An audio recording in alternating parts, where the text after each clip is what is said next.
Good morning. As you can see, it's a rather dull day today. It was raining this morning. Brought my raincoat to go on a walk, get the blood flow going, try and lift up the mood a bit. Just been feeling a bit flat and demotivated, yet very grateful.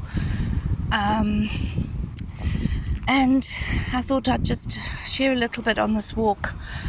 Just an encouragement, there are phases in our lives, often during grief or post-menopause, or if you suffer with ADHD and you're having a exhaustive patch of low dopamine, or there can be so many reasons and so many labels and things that we understand about how we feel.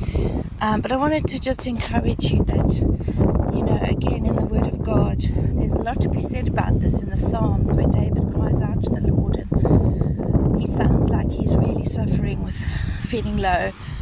And then also Habbakuk 3, a friend reminded me this morning in Habbakuk 3:17, where he says, even though the fig tree does not blossom, yet I will hope in the Lord.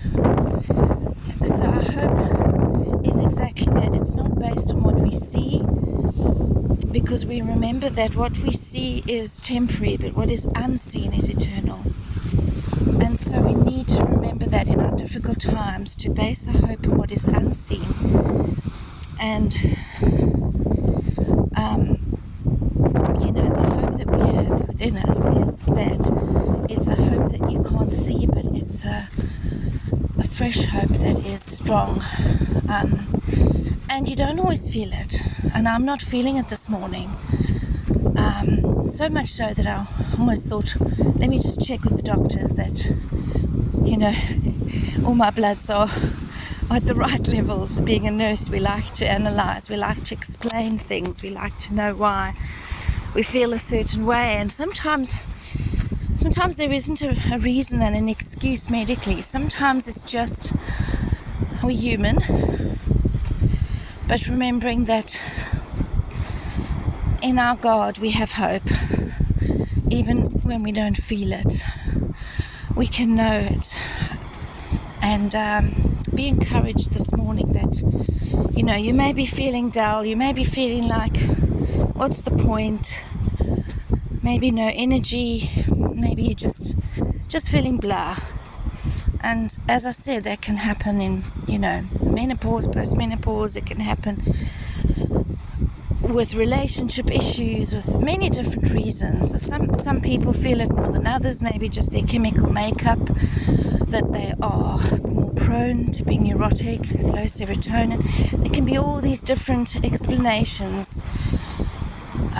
But in the end, we do have a God who understands, and a God who is near. So be encouraged this morning. And I'll share more later on some of the really good tips I've got from an online course called Fresh Hope and Reboot Recovery, to help us keep moving forward. We can get into a place of safety where we're healing or healed the majority of our issues, and then we need to get into a place where we are secure, so that then we can get into a place where we can support others. Sometimes we jump the gun and we want to just support others out of empathy, but we're actually not ready, because we're still not quite secure.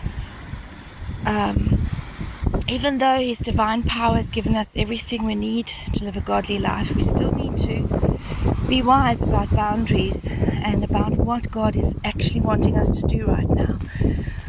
And not take on too much, but hear Him. When all the people came around Him to be healed, He didn't heal everybody, and He did go apart, be separate from them to spend time with the Lord.